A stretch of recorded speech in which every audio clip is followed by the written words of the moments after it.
Hello there everyone, this is iMark3 and welcome back to Timberborn, post-apocalypse beaver colonization simulator Mataris thingamajigger. Yes, that's totally the name. Welcome back. We've already cut down that one down there, so I'm going to bring my HUD back. I'm going to turn that one off, and that one. But since this is out of the reach of the main things, and actually because these guys are also kind of defunct at the moment, I'm going to pause all them. I'm going to leave the forest going because of course they are planting up all sorts of stuff, but that'll free up my beavers to at least go and try and do some other stuff, like grilling potatoes. Yes, keep on grilling. Look at the speed on this thing, it's doing great. Now, of course, the problem is, of course, it burns wood to do that. But these things are giving us at least a little bit of wood. Let's scrap you. Hang on to you. Something worth noting, by the way, is... You may have noticed in the last few episodes, I guess, because I've been building them out, is look at these lines that are turning a very dangerous red. These lines are a good thing to watch because they are an indicator of the reach and how easily a worker in the building can get to that area, kind of thing. Though in this case, of course, this has a service area, like the forester, so it really won't work on that kind of thing, but it's easy for it to get around because there's lots of green.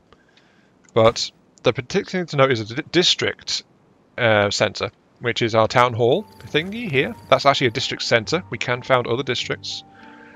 But it will only reach so far and then it stops. So this thing is right on the edge of its accessible area. Beavers from this thing struggle to get out to this area reasonably. Same for out here. So this is about as far as we want this district territory to go at max. Ideally we want it to be stopping somewhere closer like yellow, but these are like low population, lowish intensity kind of things out here for the most part, so that's okay. But we're about to do something which will stretch this thing to its limits, which is we're going to actually build a road out this way. Because there's some more trees to be had.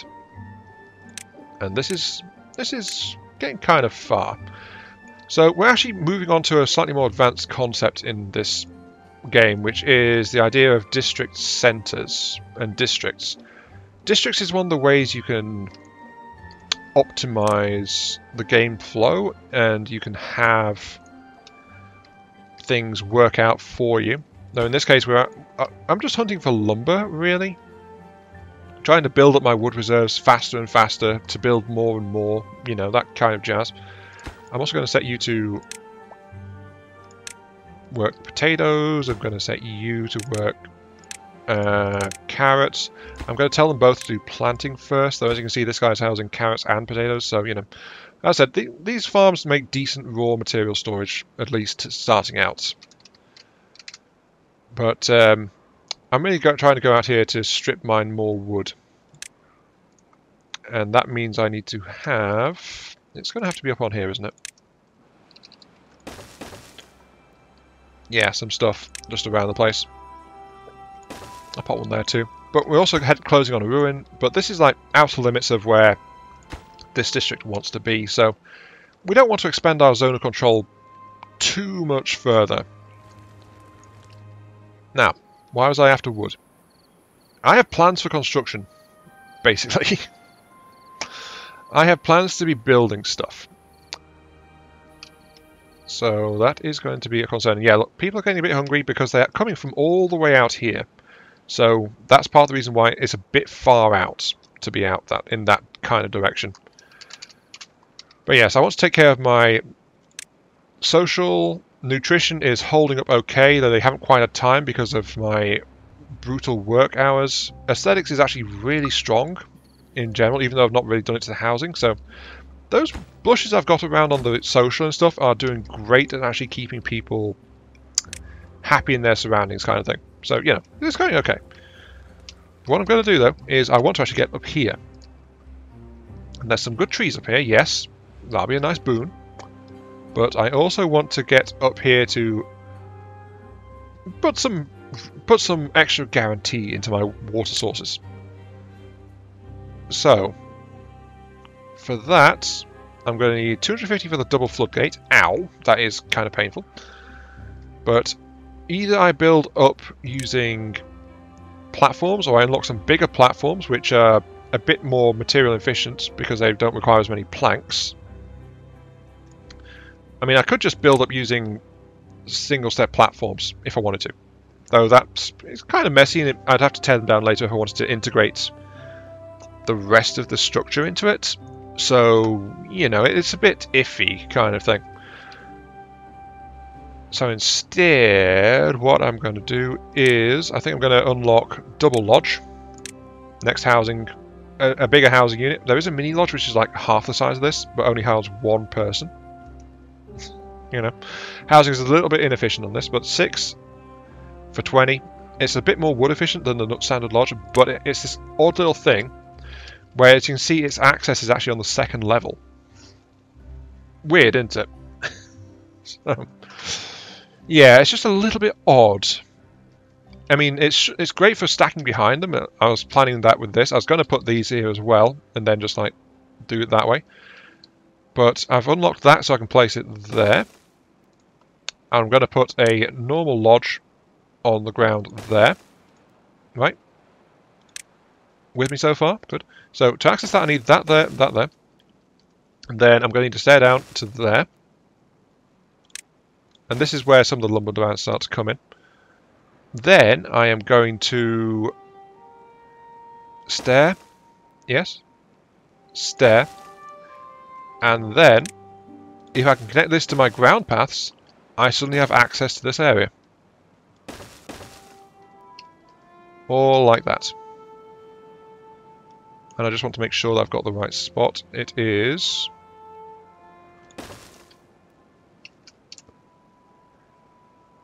It is that one, yes. Okay.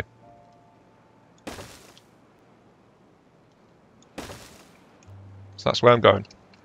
Of course, the problem is, all these structures require a bunch of wood, so that's why I was trying to make sure I'm able to secure some more wood before I started trying to do this, because I also need platforms now, which I'm going to start putting in. I want to put something on this bit here, I think. I'm thinking because I want to make sure I can get some decoration into this area as well. You know, okay, for the pathing right now, I'll just path it across there. Then that'll take it down to, I guess, here. I'm planning to build like 2 here, and I've not enough space for an easy access into this area, so it's like I'm having to mess around a bit with it. I think maybe what I should do is I should actually just like stair down here. And that's probably by far the easiest option, is just like have a stair there. Like, there you go, down you get, that kind of thing. But I want to have words. I want to have 2 levels there. So of course that means that things aren't quite right.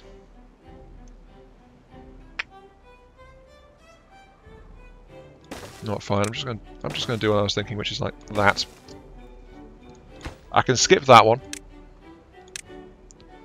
because of my plans, but this is going to maybe be a bit inefficient like that. You see. So you can see where the verticality is starting to come into it, right? But the thing is, this is going to require a bunch of planks from the that thing over there, and a whole bunch of wood and stuff like that, just to get access to this top bit here. But that's going to be alright, I think. At least for now. Heck, we might even have enough wood to just get it built flat out. So, you never know, we might be lucky. Oh yeah, and also to access that particular house, we require a path there.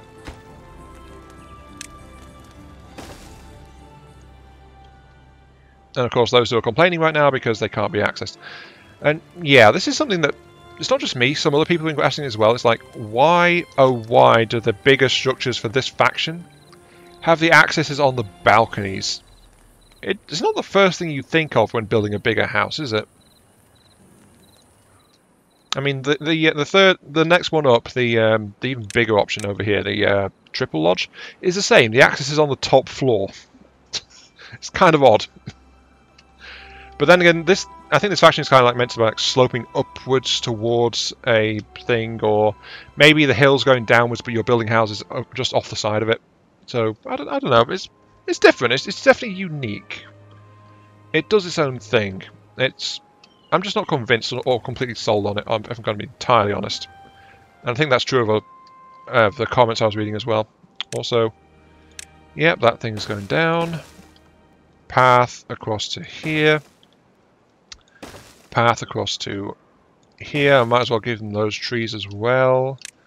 And these trees over here are also a thing.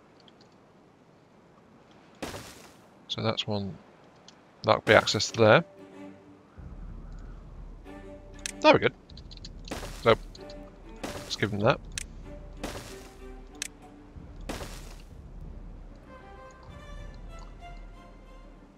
Or maybe having it in that corner would be a good idea. I don't know. This might be just a temporary access anyway. I can always rebuild and rearrange access later if I have to. I mean, yes, that might be wasting wood at the moment when I don't really have excess wood reserves. I mean, look, we've already got rid of all that. Let's also go to that harvester there. Yep. Maybe not, but at the very least it is working okay.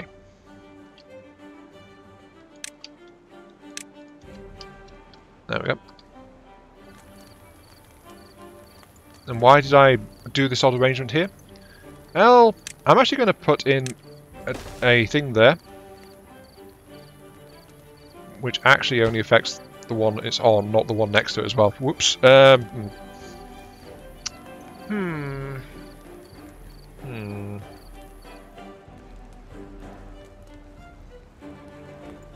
fluffed that one slightly. Ah, well, in the long run, it doesn't really matter that much, I suppose. So I'll let it be. But that means that this particular lodge here with 3 people in it don't get aesthetics bonus, but they get aesthetics by walking past places with aesthetics. So, you know, there's still plenty of opportunity for them to get it. So I guess it doesn't matter that much. Something I am thinking, though, is I will actually go ahead and get a... Actually, maybe I shouldn't. What I'm thinking is, because I want more planks right now, I'll actually install an additional lumber mill. But we're almost at the point where I kind of want to start planting that area instead. In which case I want this lumber mill to be over here, in which case, oh well. But I'll do it for now, just because we'll feed off that water wheel, and I'll take the loss. I mean, look at that. It's starting. It's starting. Evil laughter. It begins! The tree farm is starting. And yes, those are the pines coming in. It's already been 12 days. They've already starting to grow. And in fact, at the rate they're growing, I might need to fire up the second lumber flag as well, just to cope with it. So that's why the pines are a seriously good investment for a quote-unquote quick start. 3 days penalty is well worth the loss. Sorry, well worth the trade, rather. So it's a good thing to do, good thing to do.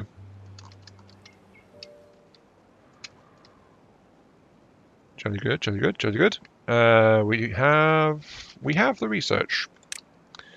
We have the technology. Yes, the technology. We can rebuild him. We can build him faster, stronger, schmurtier than ever before. Well, actually, that's a lie. We don't quite have the technology for what I'm wanting to do, but we will do soon. So, I might as well just leave those trees alone. I don't need them at the moment. But I want to get a path through these trees at the very least. So, what I'm seriously thinking about is just deleting the trees. Very good. Very good. I'm also thinking of, like...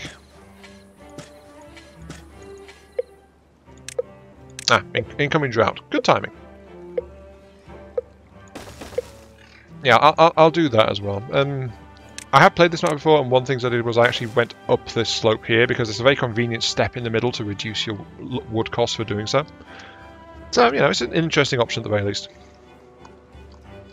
But, yeah, I will actually set those resources for demolition. It's going to cost me a few logs along the way there, but at least it'll clear it out faster than just, like, cutting the trees. And the seedlings will also be got rid of as well. Actually, those are very close. Very close to being done. I shouldn't be being so indecisive, should I? I'll get rid of that seedling because it's only half done, but that one is practically done. But yeah, another drought coming in 2 days. I won't be ready for that, but we're not going to die. We don't have much water storage, but we're not in any serious risk, I don't think. If need be, I can just stash a bit of extra water around the place anyway, so... let's pop a bit of extra water here in the middle of town. Yeah, that sounds good.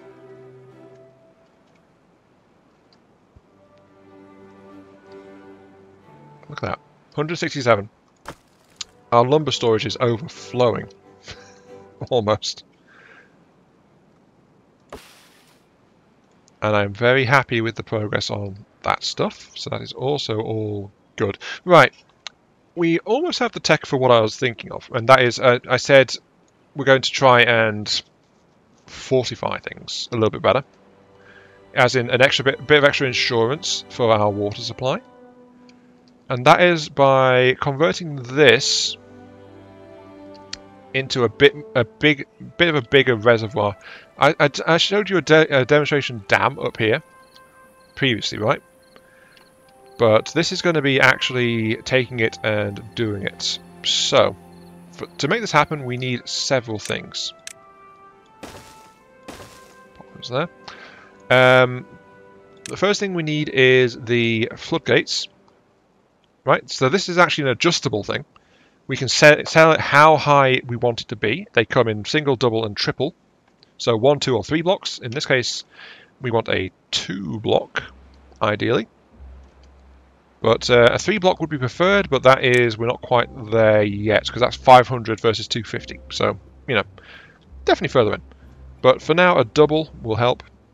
But, well, we don't technically need the double platform. We can make this work with a single platform.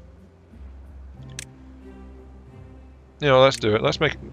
Oh, I got locked the single. Whoops.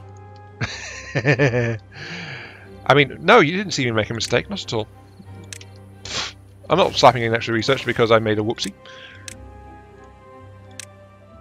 Okay, yeah, I'm totally slapping in some extra research because I made a whoopsie. And because I probably should have done it well before this point, but oh well. We got the wood, we can do it. It's fine.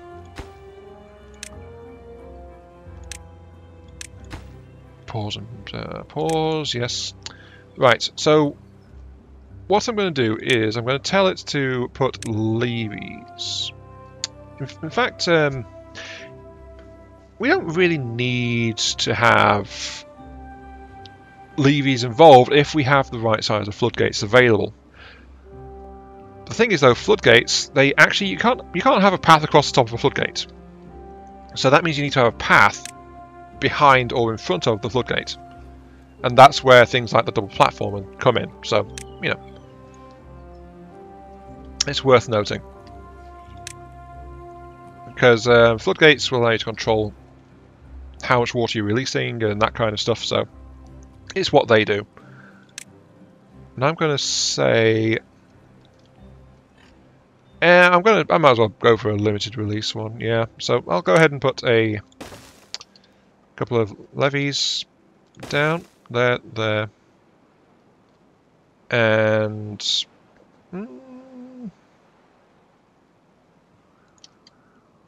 it's a bit of an odd one because there's that bit there and I want to... Well, the thing is though, if you have water in a block here, you actually get a little leak in the corners because of how it drops down to the map underneath, so I don't really like that. It spoils the look of it, if I'm going to be honest. So I'm going to say no to that. Then dams there and there. Right. I like to have a bit of a walking path on top of the dam. That kind of thing. But then we're going to have a couple of things there. I want the tech to get... Oh, I've got the tech to get. I've got the tech, so I'm going to put in a double high floodgate. Yes, that's going to go there. And then I'm going to be a little tricksy and save a little bit of lumber by, instead of getting the double platform and spending the research points, which I'll have to save up for, I'll put the singles across there, and some stairs there, and some path there. And your people who are watching this and going, what? I think you made a slight mistake there. That you are, it's entirely understandable that you think that way. Yes. But that's because there's something I've not mentioned to this point because I've not needed to.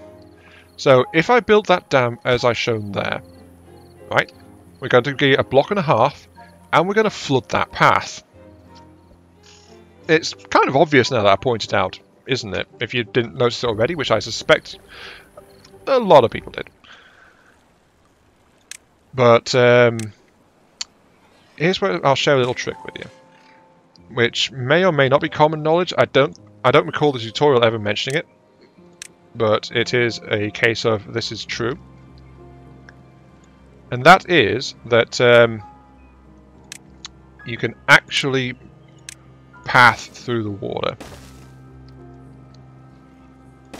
I mean, I think it's one of those obvious things. It's just that it's not specifically stated anywhere, because footage shows beavers doing it all the time. It's well shown. I just don't recall if the tutorial said it or not. And how you do it is you get a way down a level, like stairs there and there will do it, right? For the beavers to go in and out, and then the path is just under the water. And up to one block, that works. So one block of water will not stop a path being used.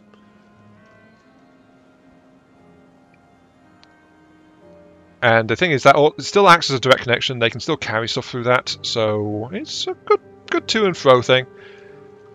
And of course, it doesn't block the water flow like a dam does, but it does provide connections to district centres and faster routes of movement and stuff like that. So it's a good thing to have. Also, I'm going to mark some resources to get demolished as well, because that's what I'm thinking of using the space. Also, yep, you can power up. By the way, being out of power doesn't actually stop the things from working. It's just that if there's not enough power available, then it slows them down. So in this case, these guys are operating at half speed because there's only 50 horsepower out of 100. So I'm just going to pause one of them, and then the other one suddenly doubles in speed. So yeah, that's all having insufficient power does. It slows proportional to the amount needed versus the amount actually being provided. So that's all that does. Yep, water supplies are okay. Water pumps are okay. We do need supplies as we go because they can't actually drink from the river. But yeah, notice that they just went down into the water and then just like quite happily started working there. One thing of note though is that if we look, that's getting low. The water in here is almost gone. Because, well, it makes sense. I've got a whole load more plants, and the plants actually grow by drawing from the water source. So, tons of plants around. We've got the water pumps drawing from it as well. So, this entire section is threatening to dry up. And that's where this thing would come in for extra security, as I mentioned before. Don't worry, we're going to make it through this just fine. I mean, beavers can survive about a day and a half to 2 days without water. But there we go, the land has died. It's all dead and dry, and these are the end times. Or it would be if I didn't actually have some tanks with water in them. These will get us through. The crops are withering. Like, look at that, a day and a half for the carrots, 0.6 for the potatoes. So higher tier crops dry out and die more quickly from interrupted water supply. So that's something to be aware of. The more advanced crops die super quick. But as I mentioned, yeah, like growth progress kind of grinds to a halt, really. Grows to a halt, and then you have the timer before it dies, and this is how it throws a wrench in the works if you don't manage your water supply too well. Which I didn't, I was a bit slow, I will admit. But we now have this fancy thing. we have this new dam in place with a new levee, levees in the front and a floodgate. So this would retain a block and a half of water behind it. And this part, of course, only retains half a block of water because dams. But the thing is, if this is running out, I can go up here and I can drop the floodgate. I can release more water from the reserve upstream. And that's how this will act as insurance to make sure this tiny bit here stays. In this case, I'm going to leave it down right now just to get water into this bit so that I can get save as many plants as I can. I can save the carrots. I can't save the potatoes. They're already dead. But there we go. I'll just let that fill up. Let the water pump start. Beavers are getting a bit dehydrated already, but it's okay because the pumps are running. And then I'm going to go up here and I'm going to bring this back up to 1.5 so it's the same as the dams next to it. This links up water downstream a little bit, but there it goes. Hey, we've got ourselves some water. The thing is, if I crank this up to 2, I can fully lock this thing if I want to. Which can be useful for creating water source and things, and if I'm looking... Okay, it looks like the water flow is just about okay. It's not quite enough to flood... Oh wait, no, it's starting to flood a little bit. But then it just goes straight over the top and goes anyway, so... It's barely getting through. Let's drop it to 1.5. But yeah, we get to play with the water a little bit. Splish, splish, splosh, I'm playing with the water. Look at me! Not bad, eh?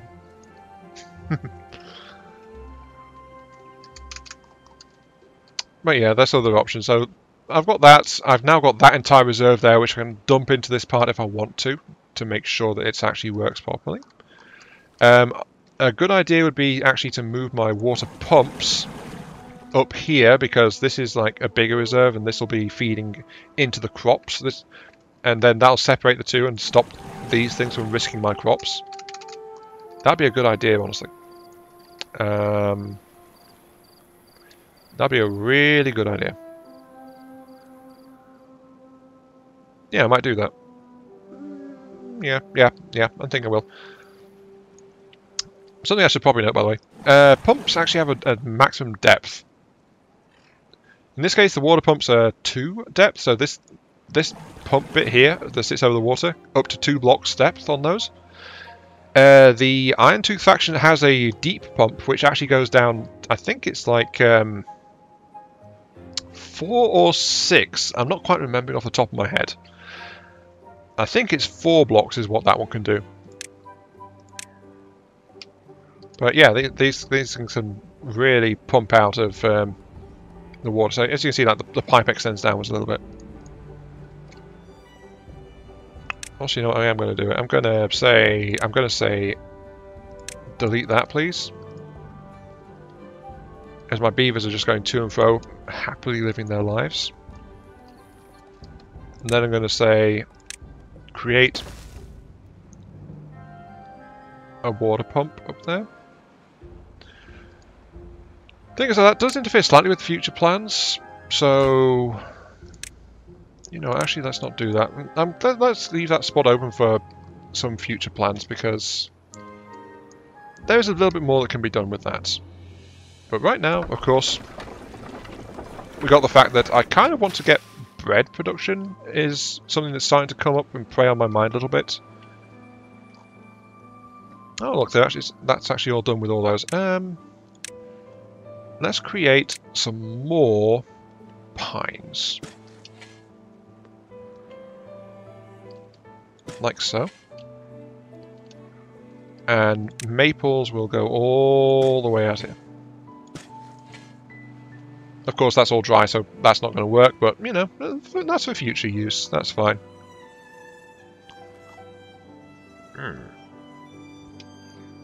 Honestly, though, my voice is kind of cracking up. This is, I've been recording. This is the 5th video. Yeah, 5th video in this recording session. I'm going to stop now so that the file size doesn't get much bigger. My voice has a chance to rest. We've hit the half-hour mark anyway, so that is good timing. And yeah, so any comments I will be trying to respond to directly, but that's going to be it for this particular recording session. So for next time, we'll be working on the actual industry, trying to get that going. But until then, this has been IronMark3. Thank you all very much for watching. I hope you guys are enjoying the show. And this has been Timberborn, post-apocalyptic, post-apocalyptic city builder with beavers as the surviving species that inherits the Earth. Oh, yeah. Oh, one thing I will do before I go. I will install what I was thinking of here, because I've got the wood reserve, which is 2 flat platforms. Then, as leisure, I'll install a rooftop terrace, which must be placed on other structures, so it can't go on the ground, but it can go on top of buildings, it can go on top of platforms. And it houses 6 instead of 5 versus a campfire. So I'll pop that terrace right there. And that's also going to get that shrub bonus, and it's going to have reasonable access down to the ground. So, you know, that's going to be helping with social needs and things, as well as aesthetics. So that was my plan for that bit. I just got sidetracked by building the dam. But yeah, see you all later, as the beavers go to bed. Nighty night. Oh, and then all they go again. Okay. And yeah, I'm just holding on for a few moments just so you can see the thing actually go into place. Just let it go a little bit more. And ta-da! The beavers get little wooden deck chairs.